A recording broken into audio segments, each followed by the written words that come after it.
नमस्ते दोस्तों। आज सुनिए, जिंदगी से मुलाकात। विशाखा, अब तो तुम्हारी सगाई हो गई है। उस मिहिर के चक्कर में अब हमें तो भूल ही जाओगी। ओह गुंजन, तुम हमेशा ऐसे मत कहा करो। मिहिर मेरा होने वाला पति है, तो तुम मेरी पक्की सहेली। तुम्हें कैसे भूल जाऊंगी। देखेंगे, देख लेना। गुंजन और विशाखा बचपन से ही साथ पढ़ी हैं। दोनों में गाढ़ी मित्रता है। वे एक दूसरे की राजदार रही हैं।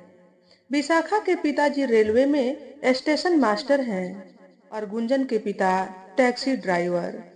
दोनों की आर्थिक स्थिति में जमीन आसमान का फर्क होते हुए भी दोनों में मित्रता है। वैसे भी मित्रता धन, वैभव और जाति पाति नहीं देखती। पढ़ाई पूरी करने के बाद विशाखा निजी विद्यालय में अध्यापन कार्य करने लगी है। वहीं गुंजन एक लोकप्रिय चैनल की पत्रकार बन गई। बेबाकी से सच कहना गुंजन का स्वभाव है। विशाखा अंतर्मुखी प्रकृति की है। वह सही बात को भी सही बमुश्किल कह पाती है। सुनो गुंजन, आज मिहिर ने मुझे मॉल में मिलने के लिए बुलाया है। हाँ हाँ, जरूर जाओ, शौक से जाओ। चाय कॉफी पीकर आओ। मुझे बड़ा डर लग रहा है। डर किस बात का? बस पता नहीं क्यों। मिहिर कहीं कुछ ऐसी वैसी हरकत न करने लगे। ऐसी वैसी हरकत से मतलब कोई ऐसी इच्छा जो मैं विवाह से पूर्व पूरी न कर सकूं। करे तो एक झापड़ रसीद कर देना। अरे, कैसी बात करती है। वह मेरा होने वाला पति है। पति है तो क्या हुआ, होने वाला है ना। अभी हुआ तो नहीं। अगले दिन विशाखा के चेहरे पर एक उदासी की बदली छाई हुई थी, जो गुंजन से छुप न सकी। क्या हुआ, मुंह पर 12 क्यों बजे हुए हैं? कुछ नहीं। अच्छा, मुझे नहीं बताना है तो रहने दे। किसी से कहेगी तो नहीं?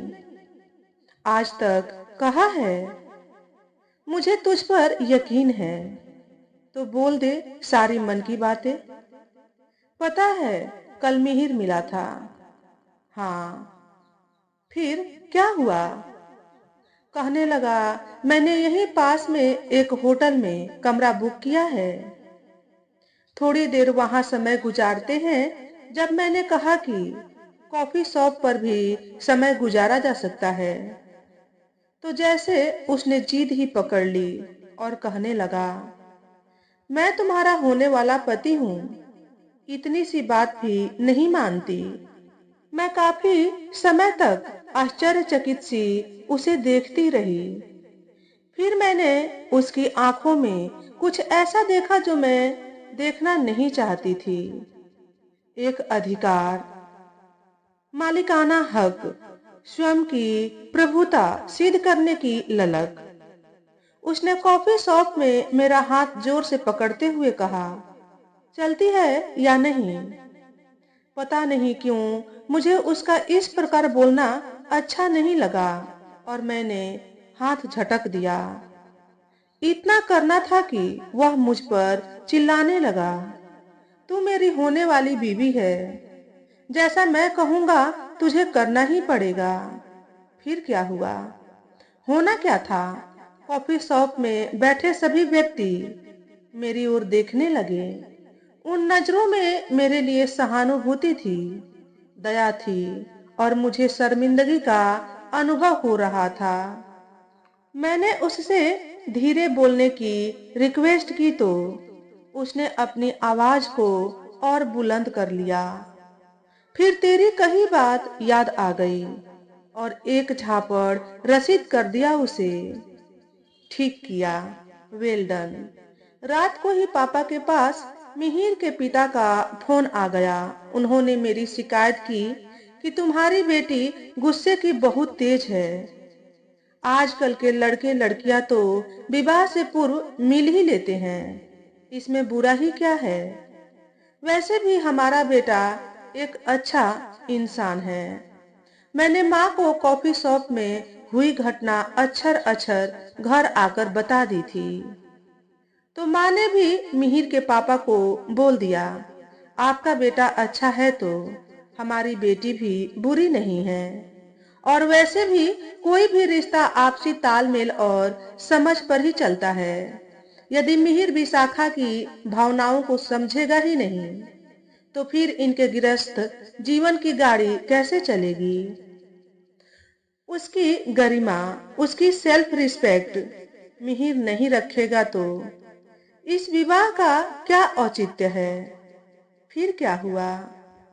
होना क्या था? मिहिर के पिताजी ने शर्त रखी है कि यदि विशाखा माफी मांग ले तो वह विवाह करने के लिए तैयार है, अन्यथा की स्थिति में रिश्ता तोड़ा जा सकता है।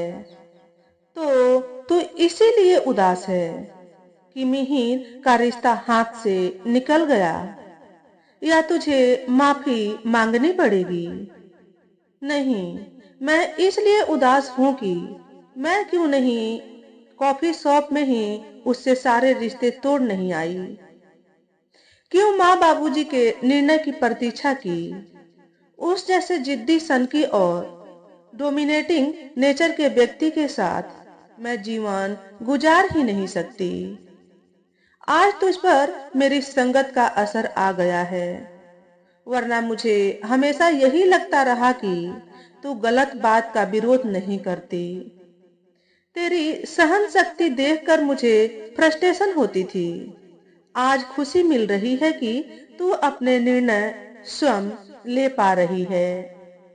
रात को पिताजी ने जब मुझसे पूछा कि मिहिर के विषय में तुमने क्या निर्णय लिया है, तो मैंने बिना देर लगाए कह दिया, पापा, मैं उस व्यक्ति के साथ विवाह नहीं कर सकती।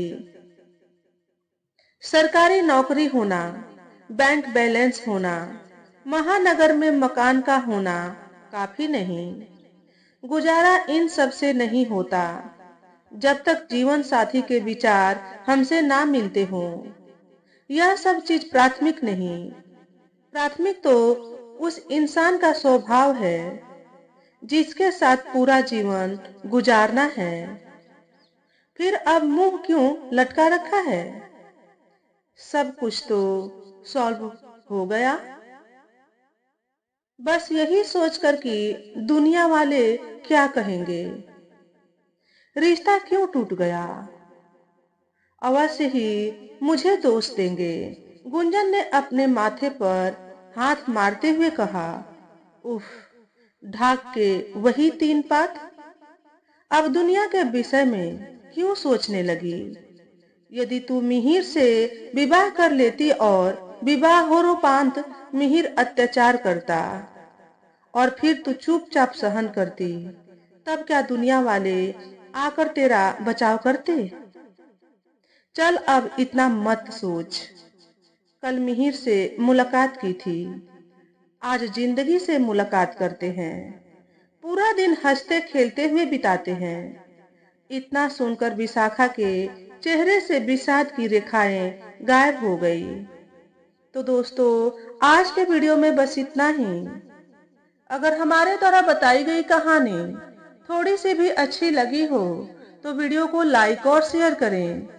चैनल पर पहली बार आए हो तो चैनल को सब्सक्राइब करके बेल नोटिफिकेशन को ऑल पर सेट कर लें, ताकि आपको ऐसे ही अच्छे अच्छे वीडियो देखने को मिले। हमेशा खुश रहें, हमेशा स्वस्थ रहें। वीडियो देखने के लिए आपका बहुत बहुत धन्यवाद।